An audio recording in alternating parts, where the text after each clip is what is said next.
یہ بات جناب پروفیسر غامدی صاحب کو سمجھ میں چونکہ نہیں آتی، قرآن بالکل انکار، وما جعلنا الرؤیا التي اریناک، پروفیسر غامدی صاحب نے رؤیا کو خواب کے معنی میں لے لیا۔ رؤیا سے مراد خواب نہیں ہے بلکہ یہاں منظر ہے، کیونکہ ایک منظر تھا۔ اب آپ اپنی طرف سے قرآن کی تفسیر کر رہے ہیں۔ قرآن ایک صریح لفظ استعمال کرتا ہے، وما جعلنا الرؤیا التي اریناک، ہم کہتے ہیں کہ ہم اس کو نہیں تسلیم کریں گے، یعنی اس کو تسلیم نہ کرنے کی وجہ کیا ہے، یعنی کیا دلیل ہے اس کی؟ اچھا پھر مسئلہ کیا پیش آ گیا ہے جب یہ بات کہی جاتی ہے کہ یہاں عثمانی میں استعمال نہیں ہوا؟ کیا مسئلہ پیش آ گیا ہے؟ اللہ نے کر دیا ہے۔ سلامتی ہے ان آنکھوں پہ جو ہدایت پہ نظریں جمائے بیٹھی ہیں، ان کانوں پہ جو ذکر خیر کے منتظر رہتے ہیں، اور ان قدموں پہ جو ہدایت کی راہ پہ گامزن ہیں۔ ہم یہ دیکھتے ہیں کہ آپ کا جو یہ استدلال ہے اور آپ کی جو تعبیر ہے کہ وہ رویا تھا، اس حوالے سے علماء آپ سے متفق نہیں ہیں۔ ان کا استدلال کیا ہے؟ بہت ہی مختصر میں بیان کر دیتا ہوں۔ ہمارے علماء کے نزدیک یہ جو رویا کا لفظ قرآن نے استعمال کیا ہے، یہ کس معنی میں آتا ہے؟ یہ لکھتے ہیں کہ لغت میں رویا مطلق رویت یعنی دیکھنے کے معنی میں بھی آتا ہے، اور یہی اس کے حقیقی معنی ہے۔ یہ میں آپ کے سامنے پڑھ رہا ہوں، علامہ جمال الدین قاسمی کا ایک اقتباس ہے۔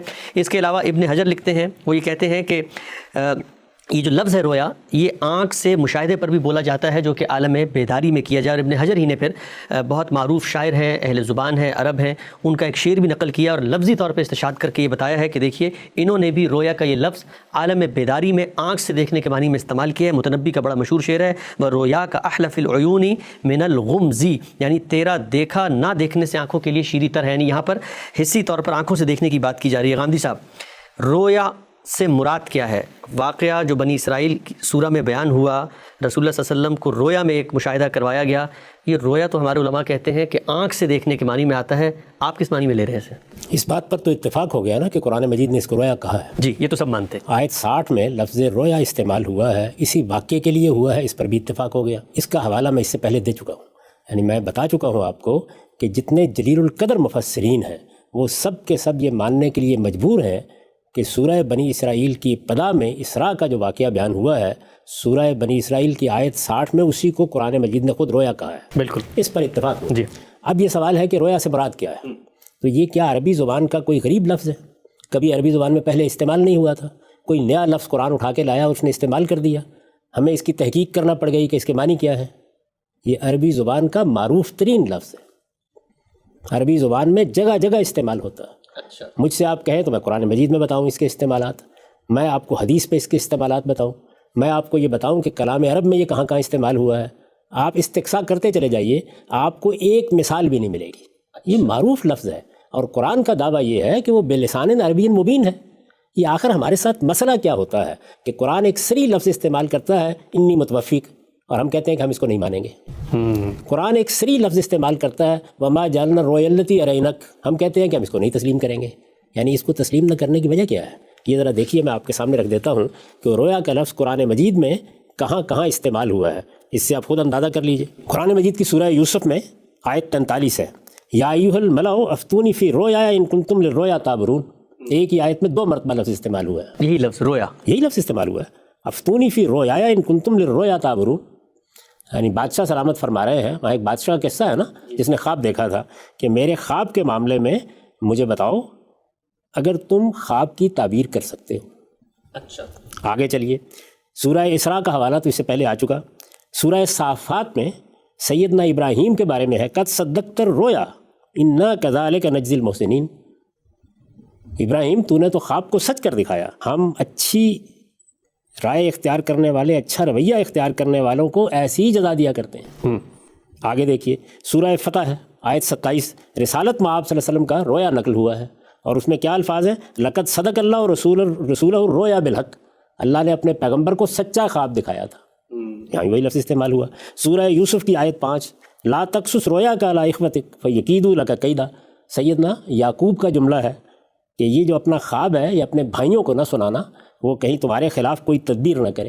اچھا، اسی سورہ یوسف میں آیت 100 ہے، جس وقت سیدنا یوسف کے والدین وہاں گئے، پھر اس کے بعد سب کے سب بھائی ان کے سامنے جھک گئے، تو انہوں نے کیا کہا؟ یا ابتی ھذا تاویل رؤیا من قبل قد جعلها ربی حقا، یہ میرے اسی خواب کی تعبیر ہے ابا جان، پروردگار نے اس کو سچ کر دکھایا۔ تو قرآن مجید میں یہ لفظ اتنے مقامات پر استعمال ہوا ہے، اور آپ دیکھیے کہ چونکہ ایک معروف لفظ ہے تو ہر جگہ بالکل وہی ترجمہ آپ کرنے پہ مجبور ہیں، وہی بات کہنے پہ مجبور ہیں. یہ باقی جگہوں پر یہ آنکھوں سے دیکھنے کے لیے کیوں استعمال نہیں ہوگا؟ یعنی ان تمام مقامات پر علماء کے تراجم تفسیر میں خواب ہی کا ترجمہ کیا گیا؟ ہو نہیں سکتا اس کے علاوہ کوئی بھی. اچھا، میں تو آپ سے عرض کر رہا ہوں کہ یہ معروف ترین لفظ ہے. آپ خواب کو کیا کہتے ہیں عربی میں؟ کسی طالب علم سے پوچھیے کہ اگر رویا. اچھا، اس کے بعد آپ حدیث پر آ جائیے. یہ میں آپ سے عرض کر رہا ہوں کہ اب تو یہ کوئی مشکل کام نہیں ہے کہ آپ اندازہ کر سکتے ہیں کہ فلاں لفظ حدیث میں کتنے مقامات پر استعمال ہوا ہے. یہ کوئی 700 کے قریب مقامات پر استعمال ہوا ہے اور ہر جگہ خوابی کے معنی میں استعمال ہوا ہے. یعنی رسول اللہ صلی اللہ علیہ وسلم خود یہ لفظ استعمال ان کی روایتوں میں آ رہا ہے. آپ صلی اللہ علیہ وسلم نے استعمال کیا، صحابہ نے استعمال کیا، کسی چیز کی روایت میں استعمال کیا. حدیث کے ذخیرے میں 700 کے قریب ایسے مقامات ہیں جن میں یہی لفظ استعمال ہوا اور خوابی کے لیے استعمال ہوا. اچھا، تو اس وجہ سے جب آپ کسی لفظ کے بارے میں بحث کر رہے ہوتے ہیں تو آپ کو دیکھنا چاہیے کہ آپ اسے اس کی اصل معنی سے، اس کے معروف معنی سے، اس کے مستعمل معنی سے کیسے ہٹا رہے ہیں. یعنی کیا دلیل ہے اس کی. اچھا، پھر مسئلہ کیا پیش آ گیا جب یہ بات کہی جاتی ہے کہ یہاں اس معنی میں استعمال نہیں ہوا؟ کیا مسئلہ پیش آ گیا ہے؟ اللہ نے کر دیا ہے. اچھا، آپ کو کیسے معلوم ہوا کہ اس معنی میں استعمال نہیں ہوا؟ کوئی کرینہ ہے؟ اللہ تعالیٰ نے کوئی چیز وہاں بیان کر دی ہے. اگر کسی لفظ کو اس کے معروف، اس کے متداول، اس کے مستعمل معنی سے ہٹانا پیش نظر ہو تو آپ کوئی کرینہ لائیں گے نا. میں آپ کو مثالیں دیتا ہوں کیسے کرینہ ہے. ہمارے یہاں لفظ خواب بولتے ہیں. جی، میں جب کہوں گا کہ میں نے خواب دیکھا رات میں، کوئی تردد ہوگا آپ کو اس معاملے میں؟ نہیں. لیکن میں ایک اور جملہ بولتا ہوں. میں یہ کہتا ہوں کہ پاکستان ایک شاعر کا خواب ہے. تو یہاں اب خواب کس معنی میں استعمال ہوا ہے؟ ایک مستقبل کے خیال کے معنی. ظاہر مستقبل کے خیال کے معنی میں استعمال ہوا ہے. یہ مجاز کے استعمالات ہیں، یہ استعاراتی استعمالات ہوتے ہیں. تو ان کا کرینہ ہوتا ہے. یعنی جملہ ایسا ہوگا، موقع ایسا ہوگا، محل ایسا ہوگا، سیاق ایسا ہوگا، اس میں کوئی متکلم یا مصنف وہ چیزیں رکھ دے گا کہ آپ اس کی بنیاد کے اوپر وہاں یہ نہیں کہہ سکیں گے کہ یہاں یہ وہ خواب بیان ہو رہا ہے جو ہم رات میں دیکھتے ہیں. ایسے بہت سے مواقع ہیں. ہم یہ کہتے ہیں کہ صاحبزادے میں نے تو تمہارے معاملے میں بڑے خواب دیکھے تھے، ایک بھی شرمندہ تعبیر نہیں ہوا. تو یہ استعارے کا، یہ تشبیہ کا، یہ مجاز کا، یہ کنایے کا طریقہ ہے جس میں بعض اوقات الفاظ اس طرح استعمال کیے جاتے ہیں. یعنی رویا خواب ہی کے معنی ہے، خواب خواب ہی کے معنی میں ہے. آپ اس طرح اس کو استعمال کرتے ہیں کہ جس کے نتیجے میں ایک دوسرا پہلو اس کا نمایاں ہو جاتا ہے. یعنی آپ نے ایک مفہوم کو یہاں سے لیا اور اس کا اطلاق کسی دوسری جگہ پہ کر دیا. تو یہ ادب میں عام اسالیب ہیں. ان میں سے کوئی چیز اگر کہیں ہوئی ہوگی تو پھر آپ یہ تقریر نہیں فرمائیں گے، آپ اس جملے کی طرف توجہ دلائیں گے. میں اگر یہ جملہ بولتا ہوں کہ پاکستان ایک شاعر کا خواب ہے اور آپ یہ کہتے ہیں کہ نہیں، یہاں خواب کا لفظ رات کے وقت نیند کی حالت میں جو کچھ ہم دیکھتے ہیں اس کے لیے آیا ہے، تو میں آپ کو توجہ دلاؤں گا کہ اس جملے میں اس کے یہ معنی نہیں ہے. کیسے توجہ دلاؤں گا؟ یعنی پھر صرف دوست سے توجہ دلا دوں گا، قرائن ہوں، اصرار کروں گا. میں وہ قرائن بتاؤں گا، جملے کا محل بتاؤں گا، آپ کو سے یہ کہوں گا کہ اس طرح کے موقعوں پر لفظ خواب ایسے استعمال کیا جاتا ہے. میں آپ کے پاس آتا ہوں اور آپ سے آ کر یہ کہتا ہوں کہ آج میں بچوں کو لے کر گیا تھا، میں نے چڑیا گھر میں ان کو شعر دکھایا. کوئی تردد ہے اس معاملے میں؟ لیکن آپ انیس کا شعر پڑھتے ہیں، اس شعر کی آمد ہے کہ رن کانپ رہا ہے. وہاں وہ سیدنا حسین کے بارے میں یہ بات کہہ رہے ہیں یا اس لشکر کے کسی فرد کے بارے میں اس طرح کی بات کہتے ہیں. تو وہاں آپ کرینے سے معلوم کر لیتے ہیں کہ یہاں شعر چڑیا گھر میں جس جانور کو ہم دیکھتے ہیں یا جنگل میں جس جانور کو دیکھتے ہیں اس کے لیے استعمال نہیں ہوا. آگے قرینہ آ گیا ہے. وہ آگے قرائن موجود ہوتے ہیں. یعنی اس طرح نہیں ہوتا کہ آپ کسی آیت کو نکالیں اور پڑھیں، کسی جملے کو نکالیں اور پڑھیں، کسی شعر کو نکالیں اور پڑھیں اور اس کے بعد یہ کہیں کہ یہ لفظ اس طرح بھی استعمال ہوتا ہے. تو میرے بھائی، جب آپ کسی چیز کا تجزیہ کر رہے ہیں، تنقید کر رہے ہیں، اس میں کوئی رائے بیان کر رہے ہیں، تو مجھے ذرا بتائیے نا کہ قرآن مجید کی اس آیت میں کیا کرینہ ہے. آپ کا دل نہیں چاہتا ماننے کے لیے، بات اچھی نہیں لگتی.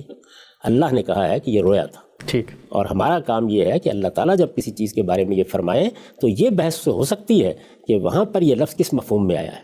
اس میں آپ کیا کریں گے؟ آپ ہمارے سامنے وہ جگہ رکھیں گے، وہ آیت رکھیں گے، اس کا سیاق و سباق رکھیں گے، اس میں دکھائیں گے کہ یہ قرائن ہے جن کی بنیاد پر یہاں یہ کسی مجازی مفہوم میں استعمال ہو گیا ہے. میں اس سے پہلے تبصرہ کر کے بتا چکا ہوں ایک نشست میں کہ ہمارے ہاں بعض مفکرین نے جنہوں نے قرآن پر کام کیا ہے اور ہم ان کی عزت کرتے ہیں، انہوں نے پوری عربی زبان میں یہی طریقہ اختیار کر لیا. یعنی ایک چیز بیان ہوئی ہے، کہیں اس کو استعارہ قرار دے دیا، کہیں اس کو تشبیہ قرار دے دیا، کہیں اس کو مجاز قرار دے دیا. میرے بھائی، یہ قرار دینے کے لیے آپ کا کہہ دینا کافی نہیں ہوتا یا یہ بتا دینا کافی نہیں ہوتا کہ یہ مجاز میں بھی استعمال ہوتا ہے. آپ کو بتانا پڑتا ہے کہ یہاں یہ استعمال ہوا ہے تو اس کے دلائل کیا ہیں، اس کے قرائن کیا ہیں، جملے میں کیا چیز ہے جو آپ کو یہ بتا رہی ہے کہ آپ ان کو اصل مفہوم سے ہٹا دیجیے. تو یہ طریقہ ہوتا ہے اس معاملے میں. تو میں نہیں سمجھ سکتا کہ اس میں یہ طریقہ اختیار کیا گیا کہ آپ نے ایک بات کہہ دی.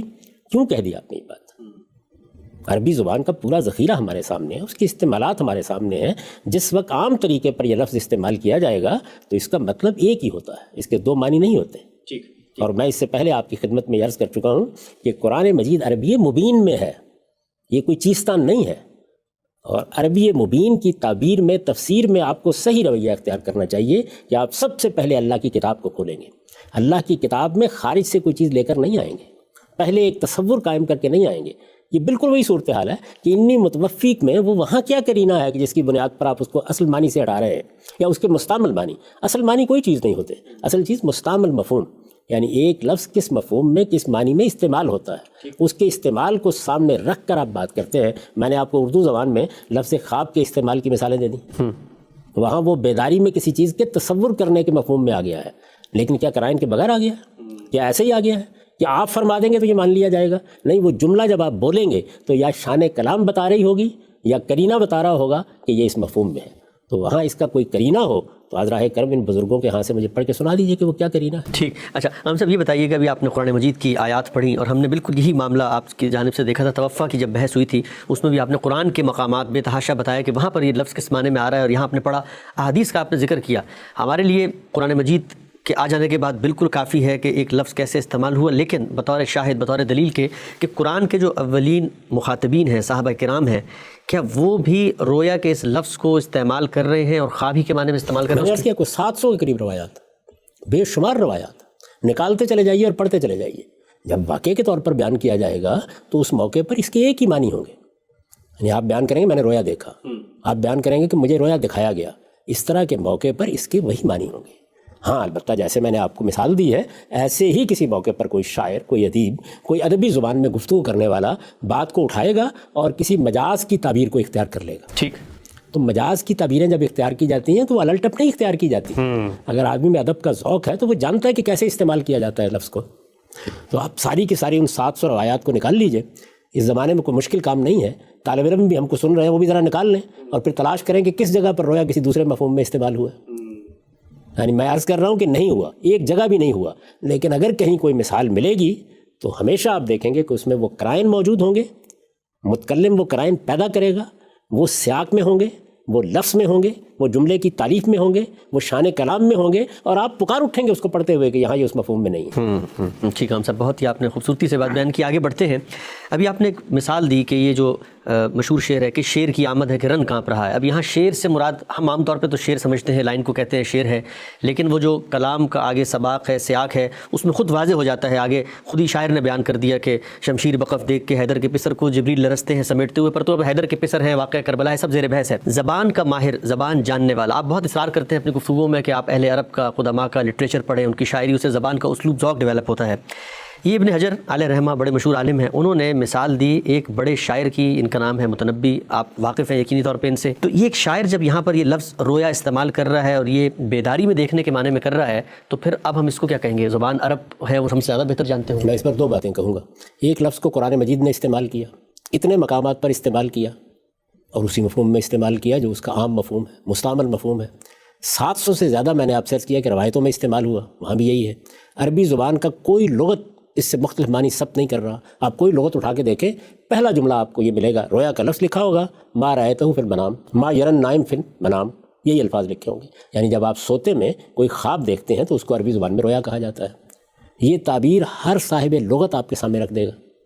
اب اس کے بعد آپ کہتے ہیں کہ نہیں، ایک مثال ہم کو مل گئی ہے. کس سے ملی ہے؟ ایک شاعر سے، متنبی سے ملی ہے. آپ کو معلوم ہونا چاہیے کہ قرآن مجید کی زبان کے بارے میں یا تو جاہلی شعراء کی نظیر پیش کی جاتی ہے یا مخضرمین کی. اس بات پر مسلمانوں کے پورے علم کا اجماع ہے. میں اپنی کتاب میزان میں صاحب خزانۃ الادب کی وہ عبارت نقل کر چکا ہوں جس میں انہوں نے پوری تفصیل کے ساتھ یہ بتایا ہے کہ جتنے شعراء عربی زبان کے شعراء معروف ہیں، ان کے کیا طبقات ہیں، اور ان میں سے وہ کون سے شعراء ہیں جن کی زبان یا جن کے استعمالات کو آپ قرآن مجید کی زبان میں نظیر کے طور پر پیش کر سکتے ہیں. ٹھیک. وہ صرف پہلے دو طبقے ہیں، ایک جاہلیت کے شعراء، ایک مخضرمین. مخضرمین کا مطلب یہ ہے کہ ایک شخص جاہلیت میں پیدا ہوا اور اس نے اسلام کا زمانہ بھی دیکھا، جیسے فرزدق ہیں، جیسے جریر ہیں. ان کے بعد کسی شخص کی کسی چیز کو بھی نظیر کے طور پر پیش نہیں کیا جا سکتا. تو پہلی بات تو یہ ہے کہ یہاں آپ نظیر بھی تلاش کرنے کے لیے آئے تو آپ کہاں پہنچے؟ آپ نے لبید کو بیان کیا، آپ نے عائشہ کو بیان کیا، آپ نے امر القیس کو بیان کیا، کس کو بیان کیا؟ یعنی متنبی کی یہ حیثیت نہیں ہے کہ وہ قرآن مجید کی زبان میں نظیر کے طور پر پیش کیا جائے۔ دوسری بات، اگر آپ خود شعر پر غور کریں تو اس میں بالکل وہی صورتحال ہے جو صورتحال میں نے اردو زبان میں آپ کے سامنے رکھی، یعنی کوئی کرینہ ایسا پیدا ہو جاتا ہے کہ شاعر یا ادیب یا کوئی متکلم اور مصنف اس لفظ کو اٹھاتا ہے اور اٹھا کر ایسے کرینے کی بنیاد کے اوپر اس میں کوئی مجاز کی تعبیر پیدا کر دیتا ہے۔ اچھا، میں نے مثال دی نا آپ کو کہ جب میں آپ سے یہ کہتا ہوں کہ پاکستان ایک شاعر کا خواب ہے تو آپ کو کوئی تردد نہیں ہوتا، وہاں پر اس کے ممدوح کے ساتھ رات کو ملاقات ہوئی، رات میں آنکھیں سوتی ہیں، رات میں خواب دیکھے جاتے ہیں، اس نے ملاقات کے لیے اس لفظ کو کنایا کر لیا۔ اچھا، رویا کا اہلا فی العیون من الغمزی، یعنی نیند شیریں ہوتی ہیں آنکھوں کے لیے لیکن تیری ملاقات آنکھوں میں اس سے زیادہ شیریں ہیں۔ اچھا اچھا اب ظاہر ہے کہ ملاقات رات میں ہوئی ہے، جی پہلے مصرے میں بیان بھی ہو گیا یہ کہ ملاقات رات میں ہوئی ہے۔ جب ملاقات رات میں ہوئی ہے تو رات میں آدمی ایک خاص طرح کا سرور یا احتزاز حاصل کرتا ہے اچھے خوابوں سے، اس سے اس نے کنایا کر لیا۔ تو شعر تو سمجھایا جا سکتا ہے۔ آپ نے جیسے ہی دیکھا، میرے ہی جملے کی مثال دی کہ پاکستان ایک شاعر کا خواب ہے اور یہ کہا کہ دیکھا خواب تو بیداری میں کسی چیز کے تصور کرنے کے لیے بھی آ جاتا ہے، بھائی یقیناً آتا ہے، متنبی نے بھی استعمال کیا ہے۔ میں 10 مثالیں اور دے دوں گا آپ کو، رائی کے شعر کی مثال دے دوں گا۔ ہر جگہ یہ ہوتا ہے کہ آپ لفظ کو اٹھاتے ہیں اور مجاز یا کنائے کا ایک محل پیدا کرتے ہیں، اس کے لیے کرینہ لاتے ہیں کلام میں، یہ ایسے نہیں ہوا کرتا۔ ٹھیک ٹھیک ٹھیک ٹھیک۔ اب آپ نے غالب کا شعر پڑھا کہ غالب کو برا کہتے ہو، اچھا میرے آگے، اور فرمایا کہ لغت میں نہیں دیکھا تم نے، اچھا تو برے کے مقابلے میں استعمال ہوتا ہے، اور یہاں غالب نے اسی معنی میں استعمال کیا۔ بھائی یہاں غالب نے اس معنی میں نہیں استعمال کیا۔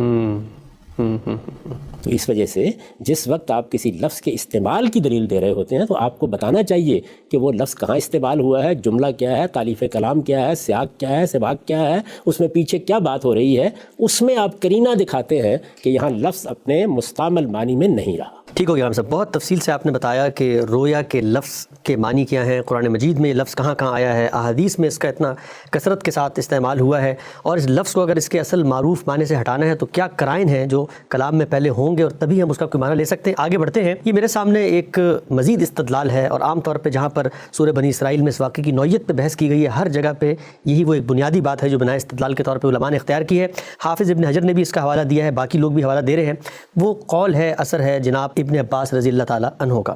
ان کا یہ کہنا ہے، حدیث کی کتابوں میں نقل ہوا ہے یہ اثر، کہ آپ نے فرمایا کہ رسول اللہ صلی اللہ علیہ وسلم کا یہ جو واقعہ ہے جو سورہ بنی اسرائیل میں زیر بحث ہے، یہ آنکھوں سے دیکھنے والا رویا ہے، رویا عین۔ آپ نے فرمایا کہ رویا عین ہے۔ ابن حجر نے اسی سے استدلال کر کے لکھا ہے کہ رویا کا لفظ آنکھ کے مشاہدے پر بھی بولا جا سکتا ہے جو عالم بیداری میں کیا جائے، یہی وجہ ہے کہ ابن عباس رضی اللہ عنہ نے اس کو رویا عین قرار دیا۔ سوال میرا آپ سے یہ ہے، بہت بنیادی سوال، رویا کا لفظ اتنا معروف، آپ نے کہا قرآن معروف، واضح عربی زبان میں ہے، کلام عرب میں اس کے استعمالات، احادیث میں باقی صحابہ رویا سے ہی مراد لے رہے ہیں، تو ابن عباس رضی اللہ تعالیٰ عنہ نے اسراء اور معراج کے اس واقعے کو رویا عین یا بیداری کے اندر دیکھنے کا معنی کیوں مراد لیا؟ ابھی میں نے آپ کو بہت سی مثالیں دیں کہ کس طرح ہم اردو زبان میں خواب کا لفظ بیداری میں کسی چیز کو تصور کرنے کے لیے بولتے ہیں، اس کی بہت سی مثالیں میں نے ابھی آپ کو دی۔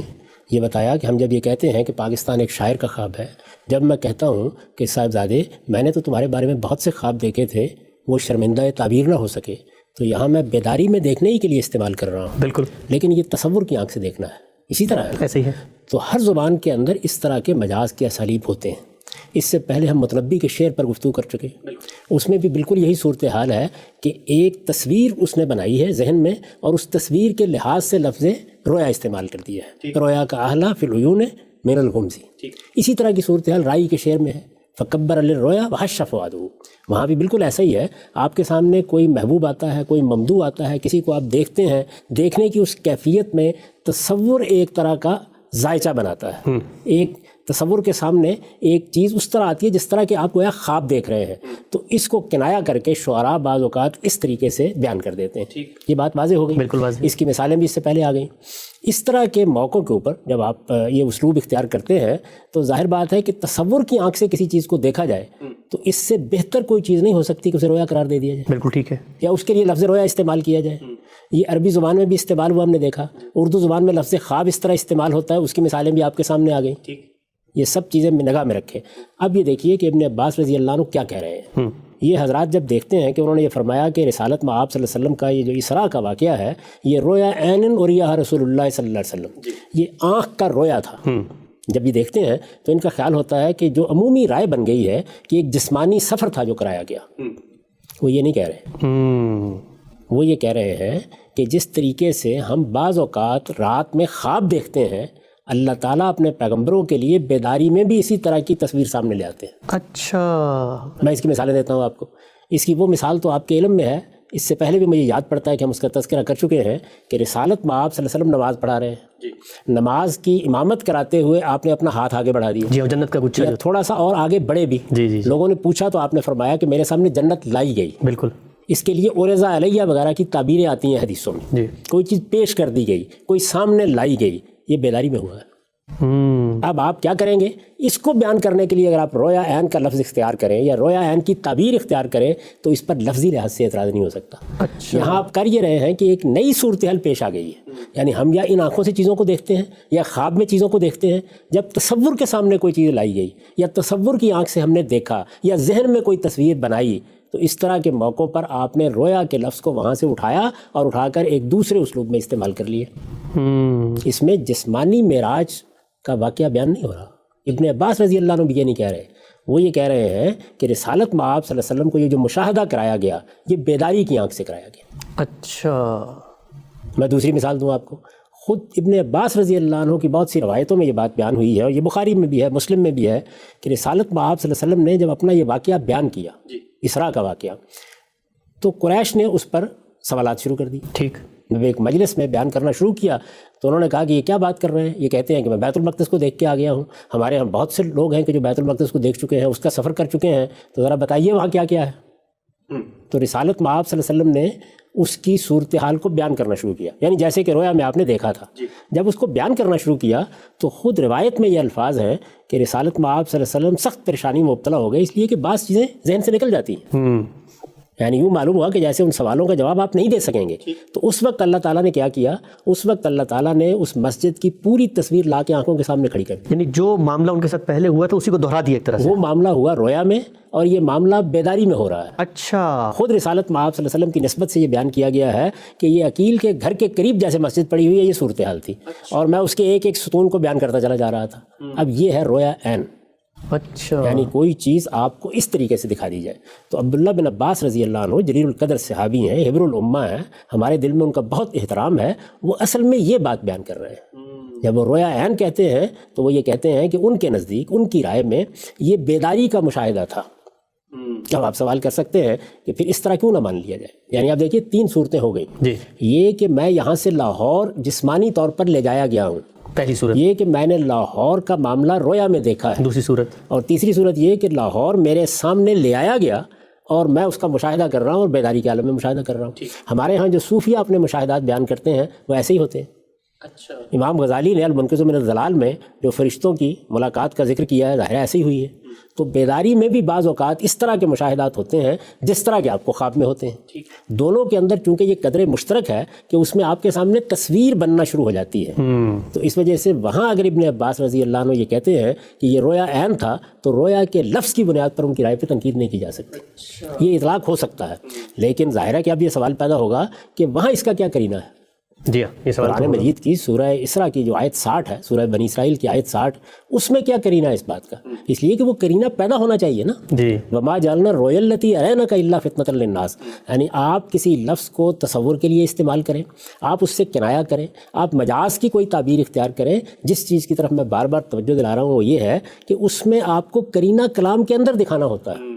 آپ باہر سے اپنا تصور لے کے نہیں آ سکتے، کوئی نظریہ لے کے نہیں آ سکتے، کسی اور جگہ کی اطلاع لے کے نہیں آ سکتے، یا تو وہ اطلاع خود متکلم دے گا جیسے اس نے یہاں دے دی، یعنی اس سے پہلے یہ بیان کیا کہ ہم اپنے پیغمبر کو اس طرح لے گئے، اس کے بعد بتایا کہ یہ رویا تھا، یہ خود اطلاع دے دی۔ دوسری صورت کیا ہو سکتی ہے؟ کلام میں قرائن موجود ہے، آپ نے اس کو دیکھا تو جان لیا کہ یہ یہاں رویا بیان ہو رہا ہے، یا اس کو اٹھا کر اس کو کسی اور مفہوم میں استعمال کیا جا رہا ہے۔ یہ بیداری میں جسمانی طور پر لے جانے کے لیے استعمال کی مثال نہیں ہے، بلکہ آنکھوں کے سامنے بیداری میں کسی تصور کے آ جانے کی مثال ہے۔ ٹھیک، بالکل وہی چیز ہے جس کی اس سے پہلے میں نے بہت سی تعبیرات آپ کو بتائیں۔ متربی کے شعر میں بتایا کہ یہی تعبیر ہے، رائی کے شعر میں بتایا کہ یہی تعبیر ہے۔ ہماری عام گفتگوؤں میں لفظ خواب کو ہم اسی طریقے سے استعمال کرتے ہیں، ہم کہتے ہیں نا کہ خواب میں ہنوز جو جاگے ہیں خواب، تو اس طرح کے موقع پر جو تعبیریں اختیار کی جاتی ہیں، اب یہ خواب میں جاگنا، یعنی آپ بیدار ہو گئے ہیں، جی، خواب میں بیدار ہو گئے ہیں۔ تو اس طرح کی چیزیں جب شعراء استعمال کرتے ہیں یا ادباء استعمال کرتے ہیں تو اس میں کرینہ پیدا کرتے ہیں۔ خواب تھا جو کچھ دیکھا جو سنا افسانہ تھا. تو یہاں آپ نے زندگی بھر کے مشاہدات کو جو ان آنکھوں سے ہوئے تھے خواب قرار دے دیا. لیکن کیا ان کو سمجھنے میں، ان کے قرائن کو دیکھنے میں، اس میں شان کلام کی بنیاد پر رائے قائم کرنے میں کوئی تردد ہوتا ہے؟ کوئی دقت ہوتی ہے؟ تو جس وقت لفظ کو آپ اٹھا کر کسی دوسرے مفہوم میں لے جاتے ہیں تو وہاں وہ قرائن موجود ہوتے ہیں کہ دوسری رائے قائم کرنا ممکن نہیں ہوتا. جی ابو طیب متربی کے شعر میں ذرا دوسری رائے قائم کر کے دکھا دیجیے. ہو نہیں سکتا. یعنی اگر اس کو حقیقتاً خواب کے معنی میں استعمال کیا گیا ہوگا تو کوئی دوسرا کرینہ ہوگا نہیں، اور اگر اس میں کوئی اور مدعا پیدا کیا گیا ہے تو قرائن وہاں رکھ دیے جائیں گے. ٹھیک. تو ہمیشہ یہی ہوتا ہے. اچھا، اس کے بعد ایک اور سوال پیدا ہوتا ہے کہ تھوڑی دیر کے لیے نظر انداز کر دیجیے اس بات کو کہ وہاں کوئی کرینہ نہیں ہے اس بات کا. جی، یعنی سورہ بنی اسرائیل کی آیت 60 میں کوئی کرینہ نہیں، کوئی کرینہ نہیں ہے. ٹھیک. تو خود واقعے کے لحاظ سے بھی یہ رائے قابل قبول نہیں ہو سکتی. اچھا، وہ ان کی جلالت قدر کے پورے احترام کے ساتھ کیوں نہیں ہو سکتی؟ غور فرمائیے، جس وقت ہم کسی چیز کو بیان کر رہے ہوتے ہیں یا اس کا ذکر کر رہے ہوتے ہیں تو اس میں اگر ہم یہ کہتے ہیں کہ جنت دکھائی گئی، دوزخ دکھائی گئی، مسجد دکھائی گئی، فلاں تصویر دکھائی گئی، لاہور دکھایا گیا، ہم خود اس کا حصہ نہیں ہوتے. بیداری کے عالم میں اگر ہمارے سامنے تصویر آئے گی تو ہم اس کا حصہ نہیں بن سکتے.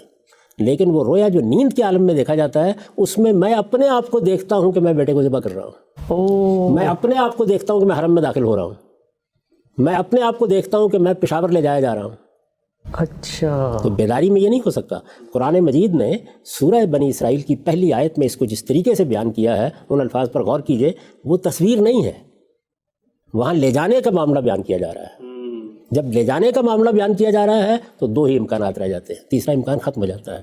یا جسمانی طور پر لے جایا جائے گا، الفاظ اس کے لیے موضوع ہیں، اور یا رویا میں لے جایا جائے گا، الفاظ اس کے لیے موضوع ہیں. رویا عین کے لیے موضوع نہیں ہے. اس تو لیے یہ میری بہت ادب کے ساتھ ابن عباس رضی اللہ عنہ کی رائے پر تنقید ہے. ٹھیک ہم سب اس لیے پہلے تو مدعا ٹھیک سمجھ لیجئے کہ انہوں نے کہا کیا ہے، اور پھر اس کے بعد یہ جان لیجئے کہ وہ کیوں قابل قبول نہیں ہو سکتا. ٹھیک. ہم سب یہاں پر ایک دو ضمنی سوال اس رائے کے اوپر یہ واضح فرمائیے گا کہ ابن عباس رضی اللہ تعالیٰ عنہ کی رائے سے جو ہمارے اکثر علماء نے استدلال کیا ہے کہ جب وہ یہ کہتے ہیں رویا عین تو اس سے مراد روح اور بدن یعنی روح اور جسم دونوں کو لے کر جانا ہے، گویا عالم بیداری میں ایک شخص کے ساتھ اس خارجی دنیا کے اندر یہ واقعہ ہوا ہے.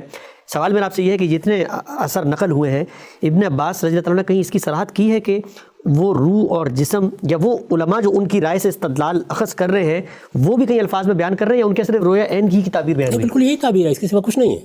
یعنی اگر انہوں نے اس کی وضاحت کی ہوتی تو پھر ان کے الفاظ اس کے مطابق نہیں تھے. یہ رویا عین کے الفاظ پھر وہ استعمال نہ کرتے. پھر تو کہتے بیداری میں لے گئے انہیں. پھر کوئی اور تعبیر اختیار کرتے اور یہ بتاتے کہ اس طرح لے جایا گیا تھا، یہ لے جانے کی یہ صورت تھی، جیسے کہا جاتا ہے کہ بے جسد ہی لے جائے گئے تھے. اس طرح کی کوئی تعبیر ہوتی. رویا عین میں اس کی گنجائش ہی نہیں ہے. جو انہوں نے بات کہی ہے اس کا صحیح مفہوم میں نے آپ کو بتا دیا ہے. یہ اسی طرح کی تعبیریں ہیں جس طرح کی تعبیروں کی میں نے مثالیں دی ہیں. اس کے لیے ادب میں گنجائش ہے، لیکن گنجائش ہونا ایک چیز ہے، فلاں جگہ پر مدعا یہ ہے، اس کے لیے آپ کو بتانا پڑے گا کہ کلام میں کیا کرنا ہے. یعنی قرآن مجید میں باہر سے آپ کوئی تصور لے کے نہیں آ سکتے، اعلیٰ ادب میں نہیں آ سکتے، کسی اچھی تحریر میں نہیں آ سکتے. آپ کو وہیں سے اس کے قرائن بتانے ہیں. تو میں نے آپ سے عرض کیا کہ آیت 60 میں اس کا کوئی کرینہ نہیں ہے، اور پہلی آیت جس میں واقعہ بیان ہوا ہے اس میں چونکہ خود رسالت مآب صلی اللہ علیہ وسلم کے لے جائے جانے کا ذکر ہے تو یہ چیز رویا عین میں ہو نہیں سکتی. سبحان اللہ. آپ سے بہت ہی آپ نے ایک عمدہ نقطہ یہاں بیان کیا ہے. ایک سوال جو اس وقت سننے والوں کے ذہن میں آ رہا ہوگا، یقینی طور پہ ابن عباس رضی اللہ تعالیٰ عنہ العلماء آپ نے بتایا کہ کتنے جلیل القدر صحابی ہیں، ان کی 20 آراء نقل ہوئی ہیں، دین کی تفہیم میں ہمارے لیے سازگار معاون مددگار بھی ہوتی ہیں، ان سے استفادہ کرتے ہیں. لیکن یہ جو اختلاف ان کی رائے سے پیدا ہوا ہے قرآن مجید کی بنیاد پر، یہ کیا خود صحابہ کرام میں بھی کچھ لوگوں نے کیا ان سے ان کی زندگی میں یا ان کی اس رائے پہ کبھی کوئی اختلاف کیا تھا؟ اس طرح تو نہیں کہا جا سکتا کہ ان سے اختلاف کیا تھا، لیکن دو مختلف آراء رہی ہیں. اچھا. اور وہ مختلف آراء صحابہ کرام کے حوالے سے بھی بیان کی گئی ہیں. ان میں یہ اعتراض کیا جاتا ہے کہ معاویہ رضی اللہ عنہ نے مثال کے طور پر یہ کہا کہ یہ تو ایک رویا صادقہ تھا. ٹھیک. یعنی رویا عین کو ایکسیپٹ نہیں کیا ایک طریقے سے، انہوں نے اس کو قبول نہیں کیا. ٹھیک. یعنی قبول نہیں کیا کا مطلب یہ نہیں ہے کہ ان کے سامنے یہ رائے پیش کی گئی. یہ معاملہ کہ اسراء کا واقعہ کیا تھا زیر بحث ہے نا، لوگ اس کو سمجھنا چاہتے ہیں. تو اس میں معاویہ رضی اللہ عنہ کی نسبت سے یہ بات بیان ہوئی ہے، سیدہ عائشہ کی نسبت سے بات بیان ہوئی ہے، لیکن ان کی سندیں کمزور ہیں. اچھا. تو اس وجہ سے میں نے اس کا ذکر ہی نہیں کیا. میرے نزدیک وہ استدلالات وہ انتہائی محکم استدلالات ہیں، یعنی قرآن کی زبان سے استدلال، سورہ سے استدلال، اس کے الفاظ سے استدلال، وہ بہت کافی ہیں اس مقصد کے لیے. اچھا. تو میرا یہ طریقہ نہیں ہے کہ ایسی کوئی کمزور بات، ضعیف بات سامنے پیش کر دی جائے.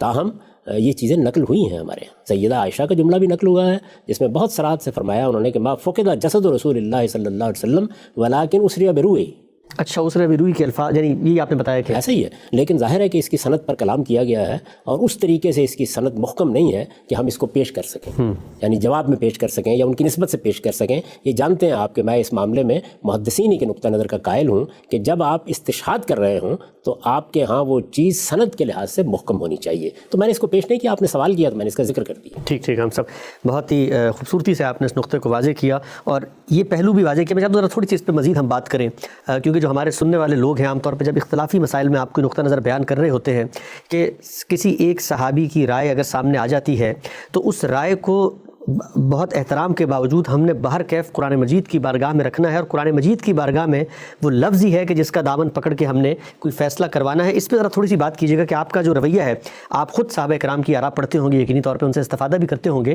لیکن اس میں حرف آخر قول فیصل کی بنیاد کیسے پیدا ہوتی ہے؟ یہ بات یہ ہے کہ اللہ کی کتاب قرآن مجید ہم تک پہنچ گئی ہے، باللفظ پہنچ گئی ہے، جس طرح اللہ کے پیغمبر نے اس کو پیش کیا اس طرح پہنچ گئی ہے، اس ترتیب کے ساتھ پہنچ گئی ہے جو خود اللہ کی دی ہوئی ترتیب ہے، اس کا لفظ کلام الہی ہے۔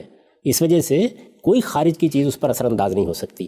صحابہ کرام میں سے کوئی تفسیر کرتا ہے، تابعین میں سے کوئی تفسیر کرتا ہے، علماء میں سے کوئی تفسیر کرتا ہے، اس کی جلالت قدر کا احترام کرتے ہوئے ہم یہ سوال پوچھیں گے کہ قرآن کے الفاظ اس کو قبول کرتے ہیں یا نہیں قبول کرتے ہیں۔ رسالت مآب صلی اللہ علیہ وسلم کی نسبت سے کسی حدیث میں کوئی بات بیان کی جاتی ہے، چونکہ رسالت مآب صلی اللہ علیہ وسلم ہمارے سامنے نہیں ہے، راویوں نے آپ کی بات نقل کی ہے، اس کو بھی اسی طریقے سے قرآن کے سامنے پیش کیا جائے گا۔ کیا قرآن مجید اس بات کو قبول کرتا ہے؟ کیا اس کے الفاظ اس کو قبول کرتے ہیں؟ کیا اس کا جملہ اس کو قبول کرتا ہے؟ کیا اس کا سیاق و سباق اس کو قبول کرتا ہے؟ کیا قرآن کے عرف کی روح سے یہ بات مانی جا سکتی ہے؟ یہ سارے سوالات ہر اس چیز پر ہوں گے جو باہر سے آئے گی، وہ کسی عالم کی رائے ہو، وہ کسی مجدد کی رائے ہو، وہ کسی مجتہد کی رائے ہو، وہ کسی بڑے سے بڑے شخص کی رائے ہو، بہرحال قرآن مجید کے الفاظ کو اسے قبول کرنا چاہیے۔ آپ محض اس بنیاد پر وہ بات نہیں منوا سکتے کہ یہ فلاں اور فلاں نے کہی ہے۔ سیدنا عمر رضی اللہ عنہ سے بڑا کون ہوگا، لیکن ان کا جو اول کا طریقہ ہے اس پر میں نے اس سے پہلے تنقیدات کی ہیں اور یہ بتایا ہے کہ قرآن کے الفاظ اس کو قبول نہیں کرتے۔ خود عبداللہ بن عباس رضی اللہ عنہ نے ان کی اس رائے پر تنقید کی ہے، سیدنا عمر کی رائے پہ اور وہ روایتوں میں آ چکی ہے۔ اسی طریقے سے سیدنا عمر رضی اللہ عنہ کی بعض آراء پر سیدہ عائشہ نے تنقیدیں کی ہیں۔ تو یہ سب تنقیدیں یہ مان کر کی جاتی ہیں کہ قرآن کی روح سے کیا بات ہے۔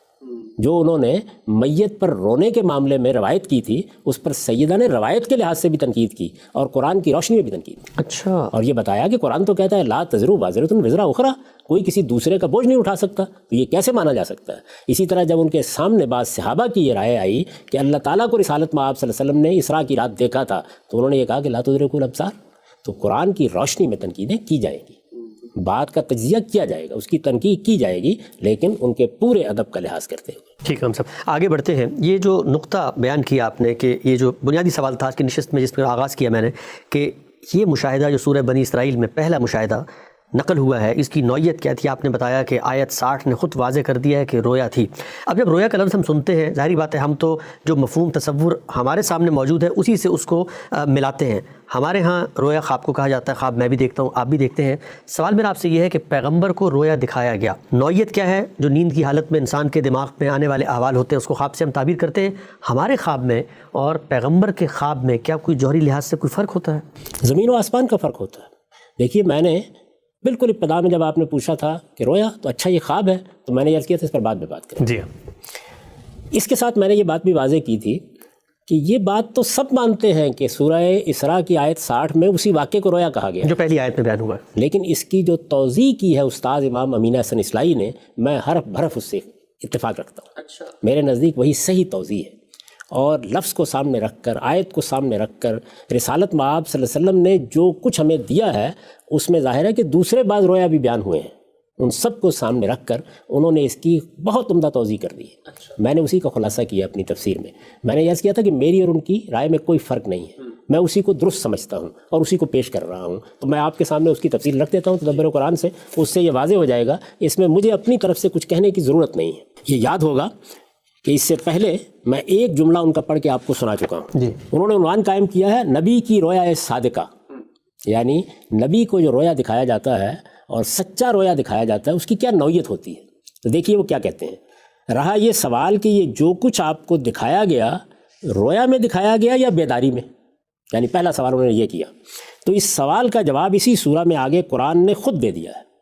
فرمایا ہے وَمَا جَعَلْنَا الرُّؤْيَا الَّتِي أَرَيْنَاكَ إِلَّا فِتْنَةً لِلنَّاسِ، یہ وہی بنی اسرائیل کی آیت 60 ہے، اور ہم نے اس رویا کو جو ہم نے تمہیں دکھائی لوگوں کے لیے فتنہ بنا دیا. ٹھیک. یہ ترجمہ ہے اس کا. اب دیکھیے وہ کیا کہتے ہیں. ظاہر ہے کہ یہاں جس رویا کی طرف اشارہ ہے اس سے اس رویا کے سوا کوئی اور رویا مراد لینے کی کوئی گنجائش نہیں ہے جس کا ذکر آیت زیر بحث میں لنریہ من آیاتنا کے الفاظ سے ہوا ہے. ٹھیک. یعنی وہ سورہ اسراء کی پہلی آیت، وہ ہم اس سے پہلے پڑھ چکے ہیں، اس میں یہ بتایا گیا ہے کہ اللہ اپنے بندے کو مسجد حرام سے اٹھا کر مسجد اقصیٰ تک لے گیا تاکہ اسے اپنی بہت سی نشانیاں دکھائے.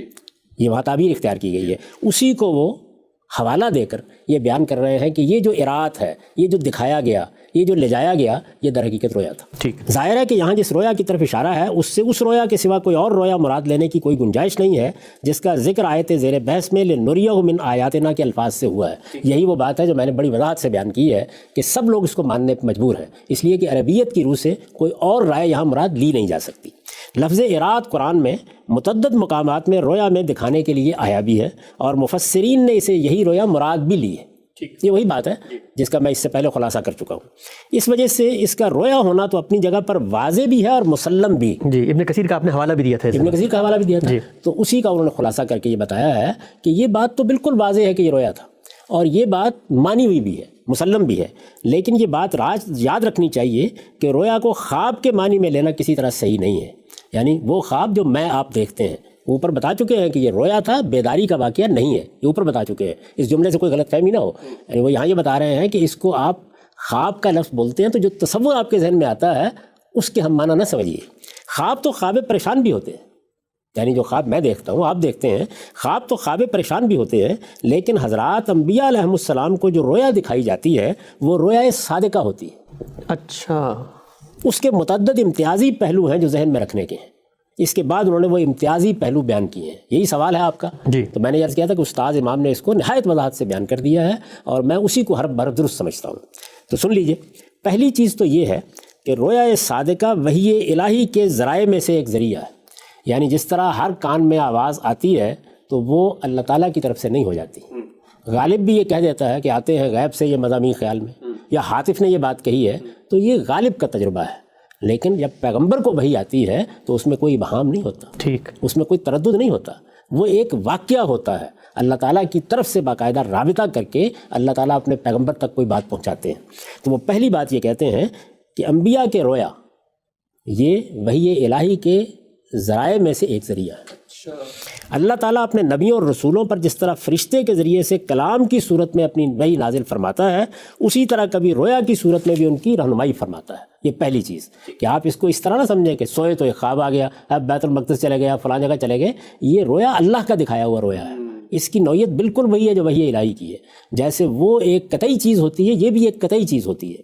دوسری چیز یہ ہے کہ یہ رویا نہایت واضح، غیر مبہم اور روشن صورت میں کا فلک صبح ہوتی ہے. جیسے صبح طلوع ہو جائے، جس پر نبی کو پورا شرح صدر اور اطمینان قلب ہوتا ہے. اگر اس میں کوئی چیز تمثیلی رنگ میں بھی ہوتی ہے، چیزیں بعض اوقات ممثل کر کے دکھائی جاتی ہیں رویا میں، جنت دکھا دی، دوزخ دکھا دی. اگر اس میں کوئی چیز تمثیلی رنگ میں بھی ہوتی ہے تو اس کی تعبیر بھی اللہ تعالیٰ اپنے نبی پر واضح فرما دیتا ہے. تیسری چیز یہ ہے کہ جہاں واقعات و حقائق کا مشاہدہ کرانا مقصود ہو، وہاں یہی ذریعہ نبی کے لیے زیادہ اطمینان بخش ہوتا ہے. اچھا. زیادہ اطمینان بخش ہوتا ہے. واقعات و حقائق کا مشاہدہ، یعنی واقعات بھی ہیں اور ان کے پیچھے جو حقائق ہیں وہ بھی ہیں. تو حقائق تو مرئی چیزیں نہیں ہوتی نا، ان کا مشاہدہ کرانا ہے. یعنی انویزیبل جو ریئلٹیز ہیں وہ بھی دکھانی ہے. جب وہ بھی دکھانی ہے تو وہاں یہی ذریعہ نبی کے لیے زیادہ اطمینان بخش ہوتا ہے. اس لیے کہ اس طرح کے واقعات کی پوری تفصیل مشاہدے میں آ جاتی ہے، اور وہ معنی و حقائق، میننگز بھی، یعنی جو حقیقتیں ہیں پیچھے وہ بھی، اور وہ معنی و حقائق بھی ممثل ہو کر سامنے آ جاتے ہیں جو الفاظ کی گرفت میں مشکل ہی سے آتے ہیں. یعنی وہ ایسے حقائق ہوتے ہیں بعض اوقات، یا اس طرح کی چیزیں ہوتی ہیں کہ وہ نہ آنکھ کی گرفت میں آتی ہیں، نہ الفاظ انہیں پوری طرح گرفت میں لے سکتے ہیں، تو وہ پھر رویا ہی میں دکھائی جاتی ہیں. چنانچہ یہ ذریعہ ہمارے مشاہدے کے مقابلے میں یا پیغمبر کے ان آنکھوں سے مشاہدے کے مقابلے میں ایک اور دنیا میں لے جانے کا باعث بن جاتا ہے.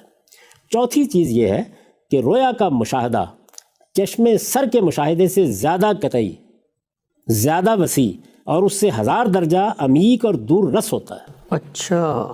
آنکھ کو مغالطہ پیش آ سکتا ہے، آنکھ کو مغالطہ پیش آ سکتا ہے، یعنی ہم کسی موقع کے اوپر ہو سکتا ہے کہ رسی کو سمجھ بیٹھے، آنکھ کو مغالطہ پیش آ سکتا ہے، لیکن رویا صادقہ مغالطے سے پاک ہوتی ہے۔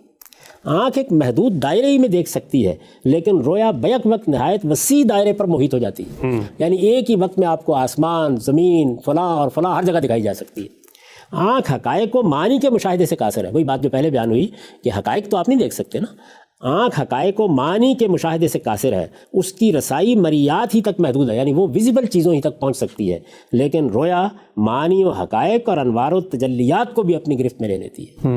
حضرت موسیٰ علیہ السلام نے تجلی الہی اپنی آنکھوں سے دیکھنی چاہیے، لیکن وہ اس کی تاب نہیں لا سکے، اس لیے کہ ان آنکھوں سے دیکھنی چاہیے۔